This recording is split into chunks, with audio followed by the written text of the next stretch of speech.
ദൈവത്തിൻ്റെ പരിശുദ്ധ നാമത്തിന് സ്തോത്രം ചെയ്യുന്നു. ഇന്ന് നിങ്ങളുടെ മുന്നിൽ കടന്നു വരുവാനും കർത്താവ് ഞങ്ങളുടെ ജീവിതത്തിൽ ചെയ്ത എല്ലാ ഉപകാരങ്ങളെ ഓർക്കുവാനും തന്ന സമയത്തെ ഓർത്തുകൊണ്ട് തിരുനാമത്തെ വാഴ്ത്തുന്നു. എൻ്റെ പേര് സാജു. എൻ്റെ സ്വദേശം എറണാകുളം ജില്ല, കുറുപ്പുംപടി.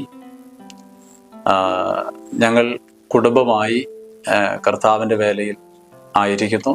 പഞ്ചാബിൽ റോപ്പഡ് എന്ന് പറയുന്ന ജില്ലയിൽ അനന്തപൂർ സാഹിബ് എന്ന് പറയുന്ന തഹസീലിലാണ് ഞാനും കുടുംബവും 2 കുഞ്ഞുങ്ങളുമായി കർത്താവിൻ്റെ വേല 2008 മുതൽ അവിടെ ചെയ്തു വരുന്നു. ഇന്ന് ഈ പരിപാടിയുള്ള ബന്ധത്തിൽ യഹോവ ഇരേ, ദൈവം നമുക്കായി കരുതുന്നവനാണ് എന്നുള്ള 1-2 സാക്ഷ്യങ്ങൾ നിങ്ങളുമായി പങ്കുവയ്ക്കുവാൻ ഞാൻ കർത്താവിൽ ശരണപ്പെടുകയാണ്. ആദ്യമായിട്ട് ഞങ്ങൾ 2008 ഞങ്ങൾ ഇപ്പോൾ പ്രവർത്തിക്കുന്ന അനന്തപൂർ സാഹിബ് എന്ന് പറയുന്ന സ്ഥലത്ത് ചെന്ന് മാർച്ച് മാസത്തിൽ അവിടെ ചെല്ലുകയും അവിടെ ഒരു വീട് വാടകയ്ക്കെടുത്ത് കർത്താവിൻ്റെ വേല തുടങ്ങുവാനിടയായി. അതിൽ ഒരു ദിവസം അന്ന് ഞങ്ങളുടെ മൂത്ത മകൻ ചെറുതാണ്, അവൻ സ്കൂളിൽ പോകുന്നുണ്ട്. തണുപ്പിൻ്റെ സമയമായപ്പോൾ അവനൊരു സെറ്ററേ ഉണ്ടായിരുന്നുള്ളൂ. അപ്പോൾ അത് ചില 2-3 ദിവസം ഉപയോഗിച്ചതിന് ശേഷം വീണ്ടും നമ്മൾ കഴുകുന്നു, അത് ഉണക്കിയാണ് അടുത്ത ദിവസം കൊടുത്തു വിടുന്നത്. ആ സമയത്ത് ഞങ്ങളുടെ കയ്യിൽ വാഷിംഗ് മെഷീനോ അങ്ങനെയുള്ള സൗകര്യങ്ങളും ഉണ്ടായിരുന്നില്ല. ഒരു ദിവസം മോൻ സ്കൂളിൽ പോയിട്ട് വന്നു. നഴ്സറി പഠിക്കുന്ന സമയമാണ്. സ്കൂളിൽ പോയിട്ട് വന്നു. അവൻ്റെ ആ സ്വെറ്റർ ഞങ്ങൾ കഴുകി. പക്ഷെ അത് നിങ്ങൾക്കറിയാമല്ലോ, തണുപ്പ് സമയത്ത് ചില ദിവസം സൂര്യനെ കാണാറില്ല. ആ സാഹചര്യത്തിൽ അങ്ങനെ ഈ സ്വെറ്റർ കഴുകി ഉണങ്ങിയില്ല. പിറ്റേ ദിവസത്തേക്ക് ഒരു ചെറിയ നനവുണ്ടായിരുന്നു. ആ സ്വെറ്റർ തന്നെ ഇടിച്ചുകൊണ്ടാണ് മോനെ അന്ന് സ്കൂളിൽ പറഞ്ഞു വിട്ടത്. എന്നാൽ അവൻ തിരിച്ചു വന്നു. ആ സ്വെറ്റർ ഇടിച്ചതിൻ്റെ പരിണിത ഫലം എന്ന് പറയട്ടെ, പനി പിടിച്ചു. എന്നാൽ പിറ്റേ ദിവസം ഞങ്ങൾ മരുന്ന് മേടിക്കുവാൻ പൈസയില്ല. അപ്പോൾ പനിയായതുകൊണ്ട് കുഞ്ഞിനെ ഹോസ്പിറ്റലിൽ കാണിക്കണം. ഇവന് ഒരു സെറ്ററും കൂടെ വാങ്ങിക്കണം, എങ്കിലും ഒരു സെറ്റർ കഴുകിയിടുമ്പോൾ അടുത്ത സെറ്റർ നമുക്ക് ഉപയോഗിക്കാൻ പറ്റും. അത് ഉണങ്ങി കിട്ടാൻ 2-3 ദിവസമൊക്കെ പിടിക്കും. ഈ സാഹചര്യത്തിലാണ് ഒരു ദിവസം ഞാനും എൻ്റെ വൈഫും ഉപവാസത്തോടെ പ്രാർത്ഥിച്ചു. ഉച്ച വരെ പ്രാർത്ഥിച്ചു.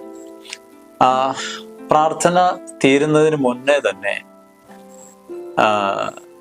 എൻ്റെ വൈഫിൻ്റെ ഒരു ചർച്ചിൽ തന്നെയുള്ള ഇവളുടെ ഒരു കൂട്ടുകാരി പല ആളുകളിൽ നിന്ന് നമ്പർ തപ്പിപ്പിടിച്ച്, ഞങ്ങളുടെ നമ്പർ അവരുടെ കയ്യിൽ ഉണ്ടായിരുന്നില്ല, തപ്പിപ്പിടിച്ച് വൈഫിനെ വിളിച്ചു. അപ്പോൾ ആ കൂട്ടുകാരി പറഞ്ഞു, എൻ്റെ വൈഫിൻ്റെ പേര് മഞ്ജു എന്നാണ്. മഞ്ജു, നിനക്ക് ഞാൻ കുറച്ച് പൈസ അയച്ചു തരുവാൻ ആഗ്രഹിക്കുന്നു, അക്കൗണ്ട് നമ്പർ തരാൻ പറഞ്ഞു. അപ്പോൾ തന്നെ അവളത് അക്കൗണ്ട് നമ്പറിലേക്ക് പൈസ ഇട്ട് തന്നു. ഒരു 1000 രൂപയാണ് ഇട്ട് തന്നത്. അപ്പോൾ തന്നെ ഞങ്ങൾ പോയി, ഉച്ച കഴിഞ്ഞ സമയത്ത് കടയിൽ പോയി 600 രൂപയായി സെറ്റർ. അന്ന് ജാക്കറ്റ് പോലെയുള്ള ഒരു മേടിച്ചത് 600 രൂപയായി. 100 ദശാംശം മാറ്റി വെച്ചു. ബാക്കി 300 രൂപയ്ക്കുള്ള മരുന്ന് വാങ്ങിച്ചു. ആ ഡോക്ടറെ കൊണ്ടുവന്ന് കാണിച്ച് മരുന്ന് കഴിച്ച് അത് അതുപോലെ തീർന്നു. ഇത് ഞങ്ങളുടെ ജീവിതത്തിൽ ഓൺ ദ സ്പോട്ടിൽ ദൈവം ചെയ്ത ഒരു അത്ഭുതമാണ്. നമ്മൾ പലപ്പോഴും യഹോവ ഇര എന്ന് പറയുമ്പോൾ ദൈവം കരുതുന്നവനാണ്, ഇന്നും കർത്താവ് കരുതും എന്നുള്ള ഉറപ്പും വിശ്വാസവും ഞങ്ങൾക്കുണ്ട്. അങ്ങനെയാണ് ഇന്നുവരെയും നിലനിർത്തുവാൻ കർത്താവ് സഹായിച്ചത്. ഇതുകൂടാതെ മറ്റൊരു അനുഭവം പറയുകയാണെങ്കിൽ, ചില വർഷങ്ങൾ പിന്നെയും മുന്നോട്ട് കടന്നുപോയി. ഒരിക്കൽ ഞങ്ങൾ പുതിയൊരു വീട്ടിലേക്ക് വാടകയ്ക്കായിട്ട് മാറി വന്നു. ചില മാസങ്ങൾക്ക് ശേഷം അതിൻ്റെ വീട്ടുടമസ്ഥർ പറഞ്ഞു, അത് ഞങ്ങൾ പെയിന്റ് അടിച്ചു തരാം വീട്. അങ്ങനെ അവർ പെയിന്റ് അടി തുടങ്ങി. പെയിന്റ് അടി കുറച്ച് ദിവസം പിടിച്ചു, അത് പെയിന്റ് അടിച്ച് തരാൻ 1-2 ആഴ്ചയോളം പിടിച്ചു. അപ്പോൾ അതിൻ്റെ ഒരു ഡോറ്, വാതില് ചെതലൊക്കെ പിടിച്ചു പോയി. അപ്പോൾ അതൊന്ന് മാറ്റി വെക്കാൻ വേണ്ടി അന്നൊരു കാർപ്പൻ്റർ ഏർപ്പാട് ചെയ്തു. അപ്പോൾ ഈ കാർപ്പൻ്റർ ഏർപ്പാട് ചെയ്തപ്പോൾ പുള്ളിക്കാരൻ രാവിലെ വന്ന് പണി തുടങ്ങി. ഏകദേശം 12 മണിയോളായി. അപ്പോൾ 12 മണിയോളം ആയപ്പോൾ ഇവിടെ സാധാരണ വരുന്ന ആ സമയത്ത് നമ്മൾ ആ ഏത് വീട്ടിൽ പണി ചെയ്യുന്നു അവർക്ക് ആഹാരം കൊടുക്കണം എന്നുള്ളതാണ്. 12 മണിയായി അദ്ദേഹം ഈ ഡോറിന് അടിക്കുന്ന ഒരു പ്ലൈവുഡ് വാങ്ങിക്കാൻ വേണ്ടി പുറത്തു പോയി. ആ സമയത്ത് ഞങ്ങളുടെ കയ്യിൽ ഉള്ളത് എന്ന് പറഞ്ഞാൽ ഒരു 3-4 റൊട്ടിക്കുള്ള ആട്ട കുഴച്ചത്, ഗോതമ്പ് പൊടി കുഴച്ചതാണ് ഞങ്ങളുടെ കയ്യിലുള്ളൂ. വേറെ ഗോതമ്പ് പൊടി ഇല്ല, കറിയുമാണെങ്കിൽ ഇല്ല. അപ്പൊ ഇദ്ദേഹം പുറത്തു പോയി ആ സമയത്ത് ഞങ്ങൾ 3-4 റൊട്ടി ഉണ്ടാക്കി അച്ചാറും കൂട്ടിയാണ് കഴിച്ചു. അദ്ദേഹം ഒരു മണിയോടുള്ള സമയത്തിൽ തിരിച്ചു വന്നു. അപ്പൊ നമുക്കറിയാം, നമുക്ക് ചോദിക്കാൻ ബുദ്ധിമുട്ട് എന്ന് പറഞ്ഞാൽ അവിടെ പഞ്ചാബിന്റെ സിസ്റ്റം അനുസരിച്ചാണെങ്കിൽ ഏത് വീട്ടിൽ ചെന്നാലും എപ്പോഴും ഭക്ഷണം കഴിച്ചിട്ടേ അവർ വിടും. അത് അവരുടെ ഒരു അവിടുത്തെ കൾച്ചറാണ് എന്ന് വേണമെങ്കിൽ പറയാം. ഞങ്ങൾ അദ്ദേഹത്തിനോട് കഴിക്കാനും പറഞ്ഞില്ല. 1 മണിക്ക് പോയിട്ട് നമ്മൾ വിചാരിച്ചു കാണാം അദ്ദേഹം പുറത്തു പോയി കഴിച്ച് കാണും എന്ന് ചിന്തിച്ചു. ഞങ്ങൾക്ക് ചോദിക്കാൻ മടി, കാരണം അദ്ദേഹം പോയ പോക്കിനുമാക്കി 3-4 റൊട്ടി ഉണ്ടാക്കി ഞാനും വൈഫും കൂടെ അച്ചാറും കൂടെ കൂട്ടി കഴിച്ചത്. അതിനുശേഷം ചില ദിവസങ്ങൾക്ക് ശേഷം ഈ വീട്ടുടമസ്ഥയും രണ്ടുപേരും കൂടെ അവരുടെ വർക്ക് ഇച്ചിരി ദൂരെയാണ് താമസിക്കുന്നത്. അപ്പൊ വീട് നോക്കാൻ വേണ്ടി വന്നവർ പെയിന്റ് അടിയൊക്കെ എവിടം വരെ ആയി. അപ്പോൾ അവർ ചോദിച്ചൊരു കാര്യം ഉണ്ട്, നിങ്ങൾ അന്ന് കാർപ്പൻറ്റർ വന്നിരുന്നല്ലോ, ആഹാരം കൊടുത്തിരുന്നു? ഞാൻ പറഞ്ഞു ഇല്ല. അപ്പോ ആ വീട്ടുടമസ്ഥ ഭയങ്കരമായിട്ട് ദേഷ്യപ്പെട്ടു, ഞങ്ങളെ കളിയാക്കി. ഒരു വീട്ടിൽ ജോലിക്ക് വന്ന അവർക്ക് ആഹാരം കൊടുക്കണ്ടേ? നമുക്ക് പറയാൻ പറ്റുമോ ഈ വീട്ടിൽ വന്നിട്ട് ഞങ്ങളുടെ കയ്യിൽ ചപ്പാത്തിക്കുള്ള പൊടിയില്ല, കറിയില്ല എന്ന് പറയാൻ പറ്റത്തില്ല? അവര് പറഞ്ഞ് ഞാൻ കേട്ടു. അപ്പോൾ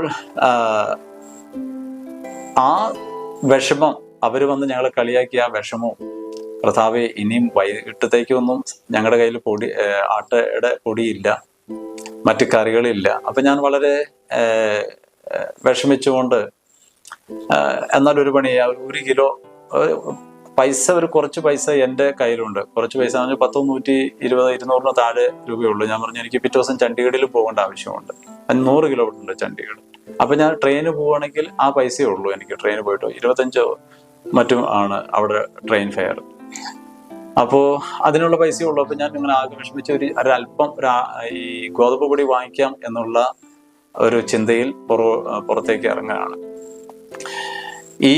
ഇത് ഒരു ചലഞ്ചിന് ഒരു കാരണമാണ്. കാരണം എന്നാൽ എൻ്റെ കയ്യിൽ ഞങ്ങൾക്ക് വരുന്ന പൈസ അല്ലെങ്കിൽ കിട്ടുന്ന പൈസയുടെ ദശാംശം എടുത്ത് ഒരു ബുക്കിൽ ഞാൻ വെക്കാറുണ്ട്.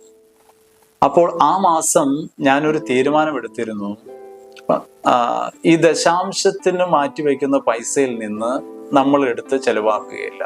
നമ്മൾ അത്രയും നാൾ ചെയ്തുകൊണ്ടിരുന്ന, ഇപ്പൊ ഒരു 100 രൂപയുടെ ആവശ്യം വന്നാൽ ആ ദശാംശം വെച്ചേക്കുന്ന പൈസ എടുത്ത് ചെലവാക്കിയിട്ട് പൈസ വരുമ്പോൾ തിരിച്ചങ്ങ് വെക്കുകയാണ് ചെയ്യുന്നത്. അപ്പൊ ഞാൻ പറഞ്ഞത് ദൈവത്തിന് വേണ്ടി മാറ്റിവെച്ച പൈസയാണ്, അതിൽ നമ്മൾ തൊടുന്നില്ല എന്ന് പറഞ്ഞ് ആ 1000-ൽ കൂടുതൽ പൈസ ഉണ്ടായിരുന്നു എൻ്റെ ദശാംശത്തിന് മാറ്റിവെച്ച പൈസ. അപ്പോൾ ഈ ഒരു ചലഞ്ച് ഞങ്ങളുടെ മുന്നിലുണ്ട്. അപ്പോൾ ദൈവം ഇങ്ങനെ അത് നമ്മുടെ കയ്യിൽ ഇരിക്കുമ്പോൾ തന്നെ അതിൽ നിന്ന് നമ്മളെടുത്ത് തീരുമാനങ്ങൾ തെറ്റിക്കുവാൻ വേണ്ടി ഒരു പക്ഷേ അതൊരു ചലഞ്ചായി നമ്മുടെ മുന്നിൽ നിന്നിരിക്കാം. എന്തു തന്നെ ആയാലും ഞാനാകെ വിഷമിച്ച് ഇങ്ങനെ കടയിലേക്ക് പോകാം, 1 കിലോ ആട്ട മേടിക്കാം എന്നുള്ള ചിന്താഗതിയിൽ. അപ്പോൾ വീട്ടിൽ നിന്ന് ഇറങ്ങി അല്പം അങ്ങ് നീങ്ങിയപ്പോൾ എനിക്കൊരു ഫോൺ കോൾ വന്നു. അത് ഞങ്ങളുടെ അന്ന് കാഞ്ഞിരംകുളം, തിരുവനന്തപുരത്ത് കാഞ്ഞിരംകുളം എന്ന് പറയുന്ന സഭയാണ് ഞങ്ങൾ സാമ്പത്തികമായി സപ്പോർട്ട് ചെയ്തുകൊണ്ടിരുന്നത്. അവിടുത്തെ ഒരു വിശ്വാസി എന്നെ വിളിച്ചു പറഞ്ഞു, പാസ്റ്റേ ഒരു കുറച്ച് പൈസ ഞാൻ നിങ്ങളുടെ അക്കൗണ്ടിലേക്ക് ഇട്ടിട്ടുണ്ട് എന്ന് പറഞ്ഞു. അപ്പോൾ അതും കുറച്ച് പൈസയേ ഉള്ളൂ, 1000-ൽ ഒക്കെ ഒത്തിരി താഴെയാണ് ആ പൈസ ഇട്ടത്. ഞാൻ പറഞ്ഞു, വെച്ചാൽ വളരെ ഉപകാരം, ഞങ്ങൾക്ക് ഇത് 1,00,000-ന്റെ വിലയാണ് ഈ സമയം, അച്ഛനെ ദൈവം ഉപയോഗിച്ചതിന് നന്ദി പറഞ്ഞു. അങ്ങനെ ഞാൻ കടയിൽ പോയി സാധനങ്ങളൊക്കെ വാങ്ങിച്ചു കൊണ്ടുവന്നു.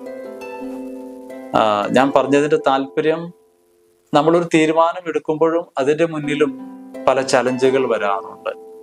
അന്ന് മുതൽ ഇന്ന് വരെയും ദശാംശത്തിൽ മാറ്റിവെക്കുന്ന പൈസയിൽ പിന്നെ നമ്മൾ എടുത്ത് വേറൊരു കാര്യത്തിനായിട്ട് ഉപയോഗിച്ചിട്ടില്ല. അപ്പോൾ നമ്മുടെ നിർണയത്തിന്റെ മുന്നിൽ പലപ്പോഴും ചലഞ്ചസുകൾ ഒത്തിരി കടന്നു വരാം. എനിക്ക് പറയുവാനുള്ളത്, ഞങ്ങളെ മാത്രമല്ല, അനവധി ദൈവദാസന്മാരുടെ സാക്ഷ്യങ്ങൾ നിങ്ങൾ കേട്ടിട്ടുണ്ട്. ദൈവം തക്ക സമയത്ത് നമ്മളെ കരുതുന്നവനാണ്. അപ്പൊ എനിക്ക് മാത്രമല്ല ദൈവം ഇരേ എന്നാ യഹോവ ഇരേ എന്ന് പറയുന്ന ആരെല്ലാം കർത്താവിന്റെ വേലയിലായിരിക്കുന്ന ദൈവമക്കൾക്കും ഇന്നും അവൻ വിശ്വസ്തനാണ്. തക്ക സമയത്ത് തൻ്റെ വഴിയും വാതിലുകളെയും തുറന്ന് കർത്താവ് നമ്മളെ സഹായിക്കുന്ന ദൈവമാണ്. അതിൽ ഭാരത്തോടും പ്രയാസത്തോടും അതൊരു ബുദ്ധിമുട്ടിലായിരിക്കുന്ന ആ ദൈവമക്കളുണ്ടെങ്കിൽ, എന്നെ ശ്രമിക്കുന്നുണ്ട് എങ്കിൽ, നിങ്ങളുടെ ജീവിതത്തിലും ദൈവം നിങ്ങളെ നടത്തുവാൻ ശക്തനാണ് എന്നുള്ള കാര്യം മറന്നു പോകരുത്. ദൈവം അന്ന് മാത്രമല്ല, ഏലിയാവിൻ്റെ ദൈവം മാത്രമല്ല, അത് നമ്മുടെയും കൂടെ ദൈവമാണ്. ഇന്നും ദൈവം തൻ്റെ കൃത്യസമയത്ത് നമുക്ക് വേണ്ടി വഴികളെ തുറക്കുന്നവനാണ്. നിങ്ങൾ കർത്താവിൽ വിശ്വസിച്ച് ഉറച്ച് മുൻപോട്ട് പോകുക. നമ്മുടെ പലപ്പോഴും തീരുമാനങ്ങൾ അതിൽ നിന്ന് വ്യതിചലിക്കാതെ കർത്താവിൻ്റെ ഹിതം തിരിച്ചറിഞ്ഞ് മുന്നോട്ട് പോകാൻ കർത്താവ് സഹായിക്കട്ടെ. ദൈവം എല്ലാവരെയും അനുഗ്രഹിക്കട്ടെ. Thank you.